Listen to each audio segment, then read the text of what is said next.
Video देखने से पहले प्लीज अपनी स्क्रीन पर सब्सक्राइब और इस घंटी के बटन को दबाइए, फिर ऑल के बटन पर प्रेस कीजिए।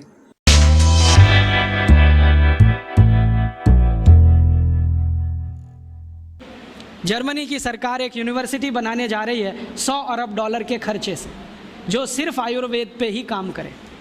अमेरिका की सरकार अरबों डॉलर इन्वेस्ट कर रही है, क्योंकि अमेरिका की सरकार जानती है 20 साल के बाद यही चलने वाला है, तो धड़ाधड़ पेटेंट ले रहे हैं। हल्दी पे ले लो, इस पे ले लो, इस पे ले लो, और हम अभी भी गहरी नींद में सो रहे हैं। अगर दम नहीं होता हल्दी में, तो अमेरिकी सरकार ने 33 पेटेंट कैसे ले लिए? दम नहीं होता काली मिर्च में, तो वहाँ 22 पेटेंट हैं काली मिर्च पर।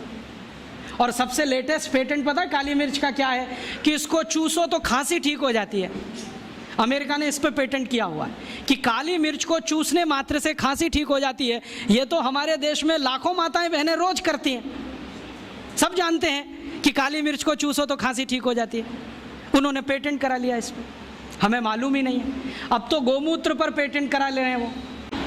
अमेरिका ने हल्दी पर पेटेंट करा लिए, नीम पर पेटेंट करा लिए, काली मिर्च पर पेटेंट करा लिए, जीरे पर करा लिए, अजवाइन पर करा लिए, और तो और इडली बनाने के प्रोसेस पर पेटेंट हो गए, सांभर बनाने के प्रोसेस पेटेंट हो गए। हम यहाँ ठगे ठगे से देख रहे हैं, अखबारों में खबर आती है तो पता चलता है। ये जो यूरोप और अमेरिका वाले हैं, जिनको कुछ मिला नहीं है, वो तड़पते हैं, फड़फड़ाते हैं, और वो रोज भारत सरकार पर आकर ऐसे दबाव डालते हैं कि भारत के कानूनों में संशोधन कर दो और हम ये हिमालय की सब जड़ी बूटी खोद कर ले जाएं, भारत के पहाड़ों से जितना मिले वो ले जाएं, ऐसी व्यवस्था कर दो। और इसी व्यवस्था के लिए उन्होंने गेट करार नाम का एक अंतर्राष्ट्रीय समझौता भारत से करा लिया है, जिसमें से रास्ते खुल जाएं ताकि भारत की बेशकीमती जड़ी बूटियां बिना किसी अवरोध के भारत के बाहर चली जाएं।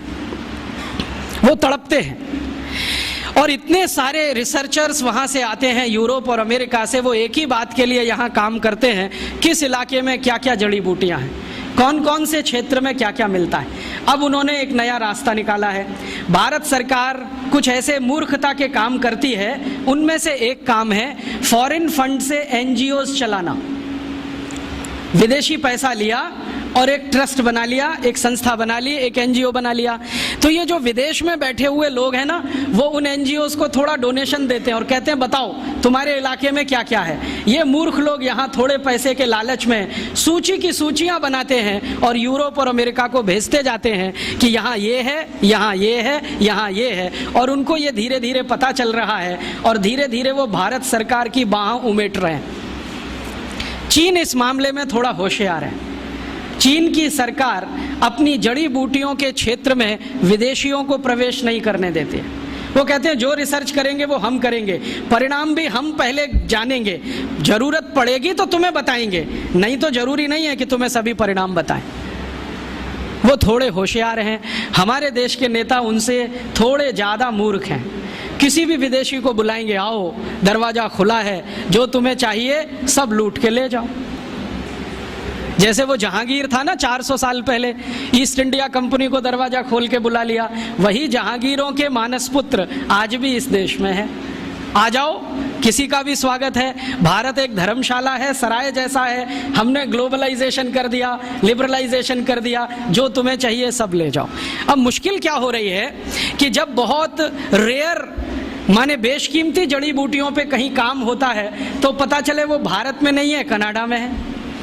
पता चले भारत में नहीं है, जर्मनी में है। पता हुआ भारत में नहीं है, अमेरिका में है। और उनके जर्नल्स जब आते हैं तो वो पता करते हैं, हमको जानकारी देते हैं कि हमने तो इस पर पेटेंट ले लिया, और हम यहाँ ठगे से बैठे हुए रह जाते हैं। इससे सिद्ध क्या होता है? भगवान का दिया हुआ हमारे पास सब कुछ है, लेकिन हमने उसको ध्यान देना बंद कर दिया, बेदरकारी किया। उनके पास कुछ नहीं है तो वो एक एक छोटी छोटी बात के लिए तरसते हैं। तो वो तो लूट रहे हैं हमारी संपत्ति को, हम सो रहे हैं अभी भी कुंभकर्ण की नींद में। तो मैं आपसे कहने आया, जागो, इस भारतीय चिकित्सा व्यवस्था का प्रचार करो, और इतना प्रचार करो कि ये एलोपैथी बह जाए यहाँ से, क्योंकि हमें ये चाहिए नहीं और इसकी हमें आवश्यकता भी नहीं है।